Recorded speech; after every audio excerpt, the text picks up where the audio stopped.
Generative AI takes the center stage, but is your enterprise still watching from the sidelines? Come on in, let's fix that. This is Not Another Bot, the Generative AI Show, where we unpack and help you understand the rapidly evolving space of conversational experiences and the technology behind it all. Here is your host, TJ.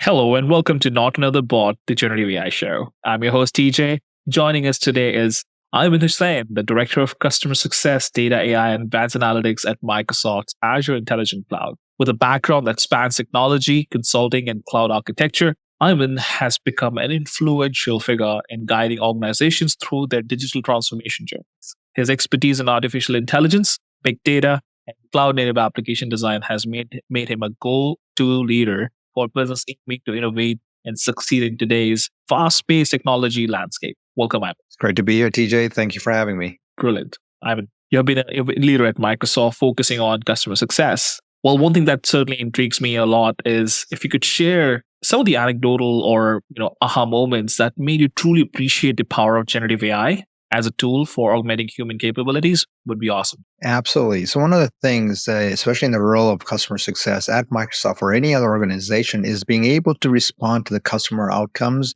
in a timely fashion. And one of the things is we are all humans and we have a particular way we interact with each other. There are some process, there's some pillars, there's some disciplines. But ultimately, it is task-oriented. It is oriented around the person and the people based on data they provide or the data you have. What generative AI is doing for us in customer success or in the context of how we connect with our customers is making sure that we have those touch points in a frequency that brings us closer, helps us build that customer relationship even more powerfully. And those tools and processes are doing things that are human oriented in the way of repeatability. Like I may forget to send you an email, TJ, because I needed to check on something and I may forget because of my schedule. But with generative AI and the skills and the ability to do recaps and whatnot, you are able to automate these tasks, which it makes you augment yourself to do more with less. And that is what generative AI is doing, not only at Microsoft, but also around the industries and in very different communities, either in customer success or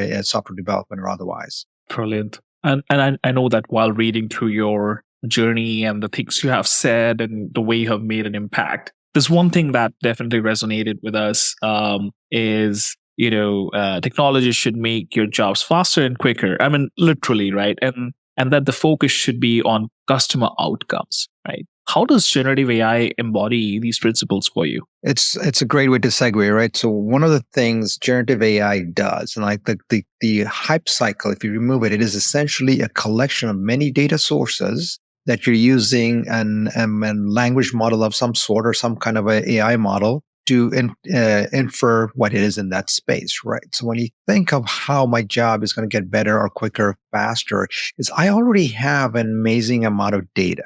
I just don't have time to look through it, or it's too complex for me to make sense of it. So what generative AI or AI in general is helping us do more of is getting those insights. And those insights will tell us what those outcomes the customers want, or what outcomes the customers did not want, or what outcomes failed miserably, so we shouldn't try it. And that is what's helping us be better at it. So we're not going to the customers with outcomes I know they won't have. So the way I'm going to harvest that data, maybe if I'm in the commercial sales role, I will actually use their publicly available 10K reports or sales revenue reports or industry analysis of them. And then I'm going to run it through a generative AI model of some sort and get those highlights. What is top of mind for their board? What is top of mind for their CEO? And that gives me the ability to have a targeted conversation. Now, I could do old school research. And if you look at the research industry, there was business analysts, there were research analysts that sat there and looked through papers and mounds of data just to give those decision makers the right amount of information. Now you can use generative AI to do it yourself.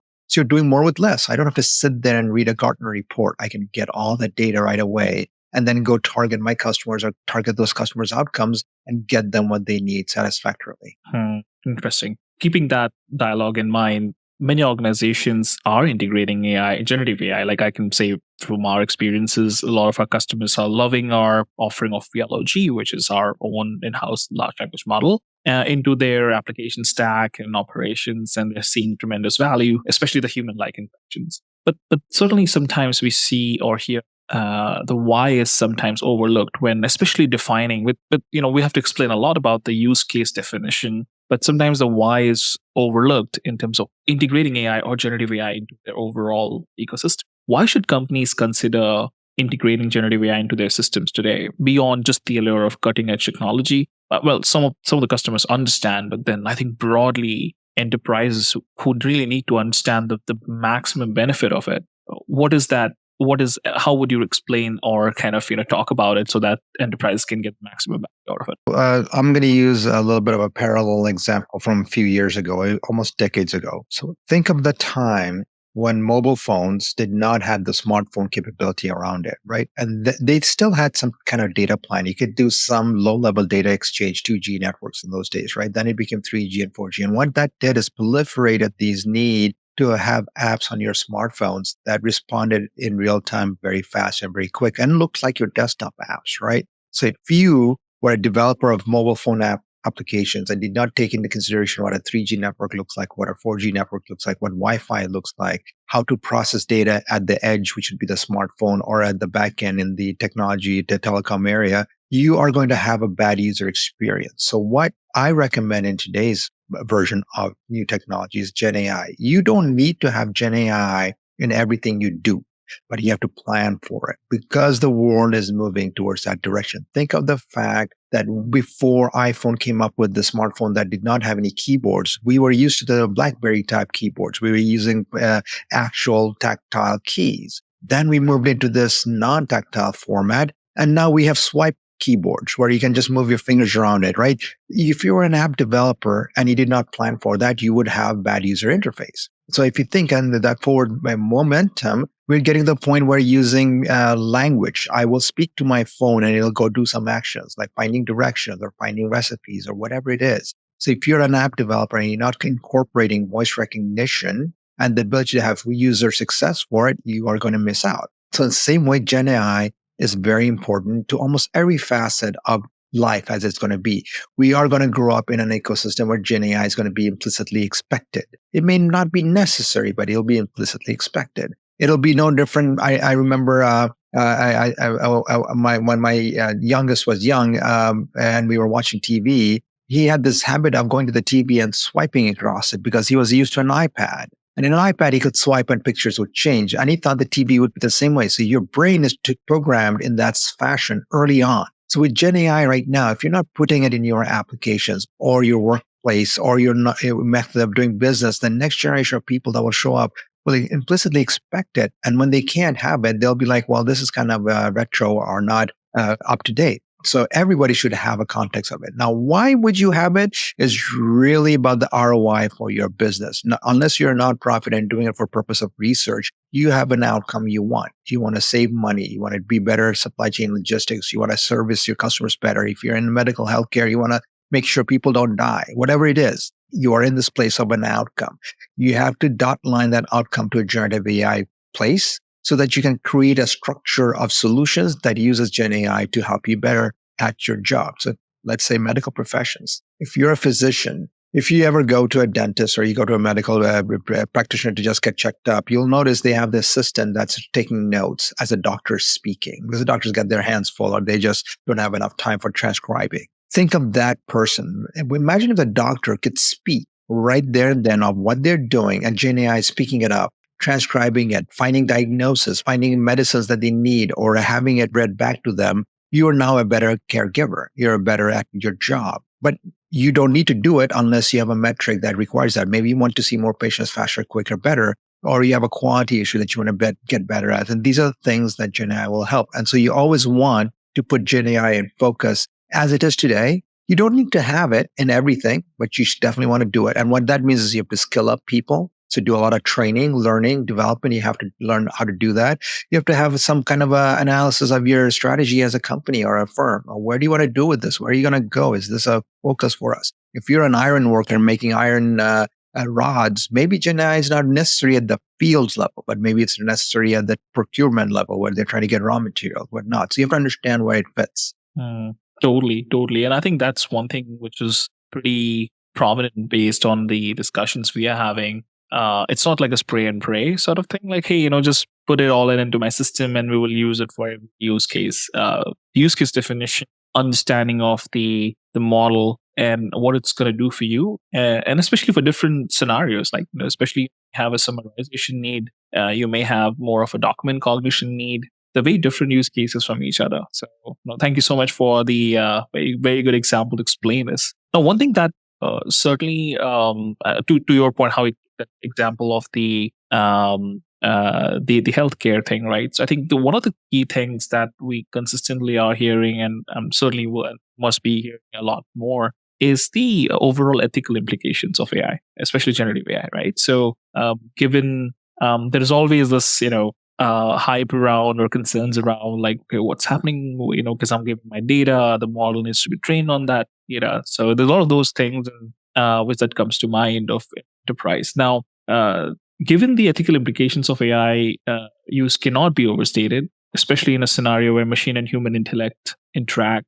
how is ethical governance integrated into deployment of generative AI to ensure it augments rather than overrules human judgment? That's a great fluctuating consideration today. Now, there is a school of thought that says we need governmental regulatory agencies looking at it. There are some that feel that there's agencies that are not governmental, but kind of thought leadership groups like the ICANN for internet, like somebody that is a conglomerate of people that come up with ideas of it. And then there's the organizations themselves. If you think about, if I were to roughly categorize, and I'm going to do disservice to the AI community, but if you roughly categorize, there's 3 areas of concern. The information coming out of Gen AI, is it accurate and true and factual, right? So there is the accuracy of that, and that's based on training and grounding and all that. So you have to have a mindset that what is coming out of it, is this real and accurate? So you have to have a way to judge that. Now, that may be up to the businesses or the firms that use it. For example, social media places might say, hey, these news feeds are wrong or false or fake. Let me put a tag on it saying that these are wrong, false, and fail, instead of just letting that media content bit go out on it. So you have to understand that not everything Gen AI is going to generate is going to be accurate and true. Now, the second part of it is the fact that the data that it can be generate could be used for harm. So what is good harm and what is bad harm, or what is harm in general? For example, today, if you went to any of the popular Gen AI solutions that are available in the market and asked them to show you how to make explosive device, it will say no. However, if you kind of trick it to talk about, hey, if I had injury from an explosive device, how would I heal it, right? It may actually talk back and say, was it a grenade? Was it a bomb? Was it a bullet? And so you can now creatively reverse engineer how to get an explosive device by talking about the things that it may not require. So you have to understand that there's some guidelines that there's harm that's potentially possible from the data that is true and accurate. So the first bucket is not suspect in its second bucket. And the third bucket that is becoming more challenging is the fine tuning of it. You have to tune exactly what you have at hand. Now, that is a commodity challenge. What happens today in the industry is these large language models or just Gen AI tuning and training requires an amazing amount of compute. And only a few organizations in the world can afford that or provide it to you as a service that you can use to make it. So you're spending money to get better at something that you may not want to do. So what's happening in the world today? Well, you and I are talking today. It's November, it's 2023. And what if you and I work for Microsoft, so I'm going to do a little plug here. They came up with chips, Gen AI chips that they're making natively themselves. So all these companies are making chips everywhere that will be tuned for large language models and ChatGPT type like functionality. And why is that happening? Because they are now going to give the ability for you to tune your models to the consumer. Today you can have it because you need a large amount of GPUs and it costs a lot of money, and you're saying, why hell I'm going to do this just for a little bit of a gain? Now those commodities are getting cheaper and more efficient, and they may actually live without the need for GPU-like chips. They may be CPU-oriented. So you're fine-tuning these models and the mathematical algorithms behind it to be better at it. So it is going to get consumerized. So you can actually do it yourself. So when that happens, you're not going to use your own data. You can create the accuracy model that goes with it, and then create the compliance guidelines that you want for it. So I feel it becomes more of the people that are using it today and benefiting it. I'm like, let's be fair, right? In the way of email, there's a lot of scammers sending you emails about being Nigerian princes and millions of dollars they want to share with you or whatever it is. Some scam going on. Do we go say email no good? Let's shut it down? No, we let those people still use email. We're just putting some ways for you to get better at it: spam control, phishing controls, all that. And the same way will be with Gen AI and that the evolution of it. We'll consumerize it where people can do almost all those things that Gen AI is doing, creating avatars, creating deep fakes. Maybe you and I are talking today. In the future, we'll just transcribe it, send it to a Gen AI generator, creates your face and my face, and it looks like we're talking, but we never did it, right? It can happen. But the intent there is you're doing it for the purpose of what it is. Now, what I like in the industry that's happening is there are organizations that are going to tag content that's delivered by AI, and they're going to protect people that are using AI content without being retributed against. For example, I could write an amazing story using Gen AI, and somebody might say it's copyrighted, but then the company like OpenAI or Microsoft or Google, they're coming back and saying, no, we'll protect you because if you created that means you are creating it. So it's just no different than being a digital artist with a camera, right? You can go take a picture of a mountain and then put all the filters of, cyan or magenta or, HDR and make it very, very unique. The image will be very unique, but the mountains are pictures of a mountain. So somebody else could have taken another picture, just looks just like it from the same spot where he stood and took. That person might say, that's my picture, but no, because you use digital tools like photo editing tools, it's living digital signatures on it. So you can come back and say, no, this picture's mine because look, it's all got the stamping of me manipulating this. So this picture's mine. You can't claim it just because you stood at the same place and took the same picture and it looks exactly the same. So you have to start creating that model that says content delivered by Gen AI is yours and we'll protect it. Now that's kind of like a digital encryption of some sort. I don't know how that magic's going to work, but there's going to be a time when you will know exactly what's created fictionally and what's created real, and give credit where it's due and protect people that need to be protected. Absolutely, yes. And I think the whole consideration of the fact that generative AI will create some sort of an output, and you have to still validate whether it's true or not, I think is always the concern. Reducing hallucination, but also at the same time, like how are you securing your data and putting in the right governance? So I think those examples were really, thanks, Ayman, for that. Now, one of the key things beyond this is, as you and I could definitely understand, and we have been talking about this precisely, is the generative AI's implications is to ensure that you have more human-like interactions, right? Whether it's over voice, for us, it's especially companies like ours, where we are definitely building an automation platform for customer support, right? So you definitely want that when you're interacting with a voice bot, you definitely want that human-like, not only the speech, but also the sentiments and values, right? And the context which it keeps and behind it to make assumptions and create answers, right? I think keeping that in mind, certainly there are a lot of decision-making processes today, even today, is kind of handled by human experts, right? How is generative AI being used to revolutionize high-stakes decision-making processes within organizations? Like basic things, fine, understandable, but how do you see what are the stakes in the ground and precisely, if we put generative AI to make very high-stakes decision-making processes? It's interesting you bring that up. It really depends on the industry. Let me tell you something. Let's talk about like military agencies or protection agencies, right? If they're using Gen AI to capture satellite images to see if there's a hostile threat, it looks like a hostile threat is a hostile threat. Trucks moving, tanks moving, soldiers moving, whatever it is, something they see from a satellite imagery. And Gen AI comes back with an analysis. The marching orders from the general will not happen just because Gen AI said it. They're going to look at it themselves one more time and make sure that they've got other fail checks that says this is the right move to go do whatever action it is, right? And so there will be ultimately the agency-based capabilities in those industries and factoids that will dictate that.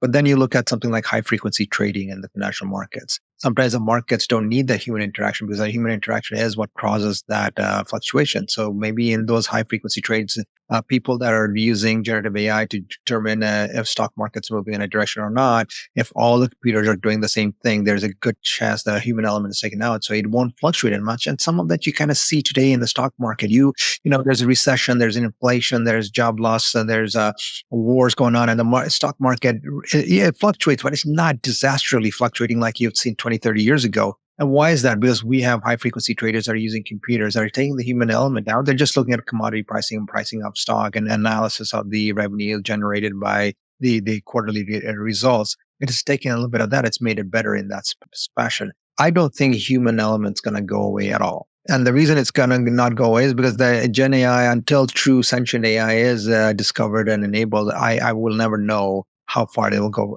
You used to remember that thing they had on Facebook about that red dress, was it blue or gold? And they were all fighting over it. No, it's blue, it's gold, blue and gold. Well, if you look at the actual pigmentation of that picture file, the computer would say what color it really was. But the human perception of it was saying, no, it's blue, no, it's gold, because your human element actually overrides that perception and the optics of it. And it's almost like the context of Mandela effect, but in a different way. Your brain can be tricked. So humans will need AI to get that elimination of that trick eventually. And if you think of it in the aviation world, airplanes are almost nearly flown by computers because they want to take the human element out, because almost all accidents and the errors that has happened is because the human got engaged. Like they did not trust the instrumentation. They did not trust the gauges and devices. They said, oh no, I'm going left, but I should go right. And they cranked the wheel or whatever, and they hurt themselves or crashed the plane. So sometimes the human element has to be removed so that that machinery can do exactly what they need to do based on the training they have provided. So in aviation, it's very easy to train up and down, left and right, weather patterns, whatnot, or avoiding collision stuff using radars. Sometimes you can't do that in places where there's too many human elements. It's like the deer and the freeway, right? You see what signs on the freeway that says deer crossing. There's a reason it does that. It's not like the deer is going to cross there. It's giving you an element of the fact that a deer might pop up. You might have to slam on your brakes. You may not want to slam on your brakes. You might have to speed up, whichever way you want to do it, right? Guess what? An autonomous vehicle probably will not know that unless that autonomous vehicle has been superiorly trained with AI that is faster, better than all humans possible, right? An autonomous car that has a camera that sees a deer will likely want to stop or swerve. But what if it swerved in the wrong direction? The deer turned around and went in the same direction. Now you hit the car because you did not know the deer. The deer is a organic entity that does not think like a computer. So you have to understand that human elements will always be necessary. And that if you focus your energy on that, then you are going to be much superior on augmenting yourself. And, we're talking about augmented humans using Gen AI. That's the whole idea. Take away the decision-making process. Don't second guess. Believe your instrumentation to the point, and then look at the variable in front of you and see what it's going to be different like. Love it. Love this analogy around it. So I think, yeah, totally makes sense. And I think one of the key things to add there is, especially decision-making, given when the stakes are very high, there is always a human element involved.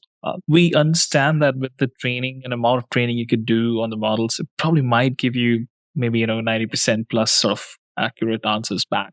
We know from our implementations, not for these use cases, but for certain use cases, that we are able to get more than 90% automation containment, right? Which is pretty massive, and reducing all the back end work.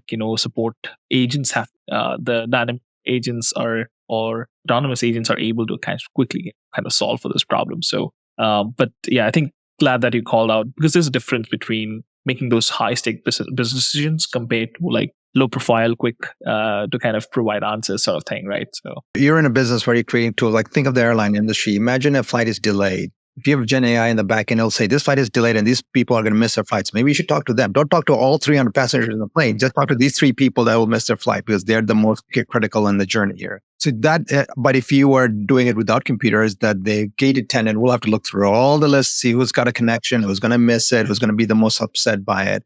So you do want to use a Gen AI to augment those things. And you're in a business where you're creating that sentiment analysis based on the chatbot, customer service. Exactly.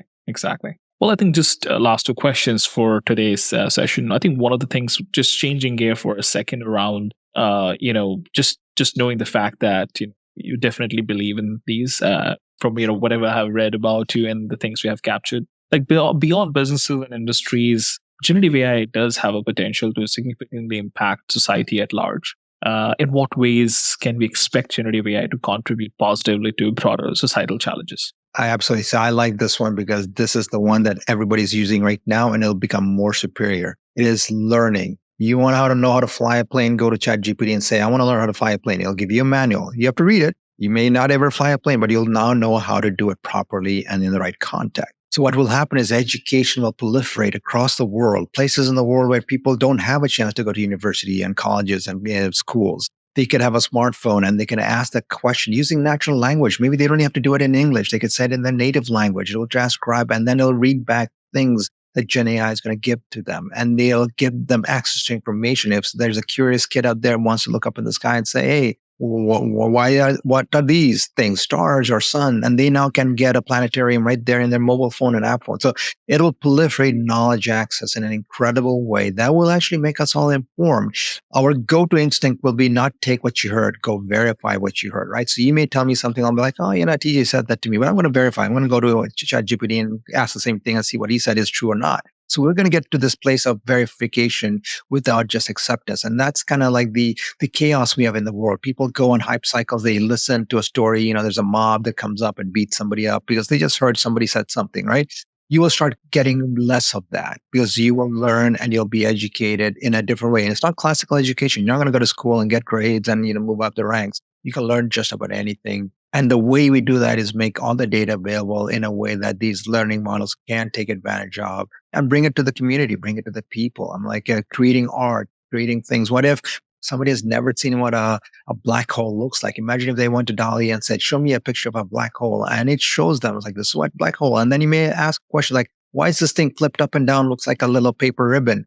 It'll tell you light bends around a black hole. That's why you see the back of it in the front and the front of it in the back. The things like that you'll never get access to unless you kept asking questions to the repository of data, and ChatGPT, Gen AI will give you that. And that's one of the things I really look forward to, that humanity will be encouraged to learn just because the data is now available, the information is available. Like the old school libraries. People went to libraries, sat around, read books. Well, now you can do it right there on your smartphone or smart device. Absolutely, yes. Yeah, I think that's an analogy given, how quickly you can learn compared to you going places to kind of figure out the right person to give you that information. Now, you may have, all the combination of, different professors, insights in one place and the best outcome possible, right? So, and learning capabilities. That's awesome. Absolutely. And look, it has a human evolution capability as well. Imagine that, let's say we're going to go colonize Mars. You can't have a profession of every kind over there, but you can have the repository of data. Let's say you needed a welder, but you're not a welder. Maybe you can read up about welding through ChatGPT like functionality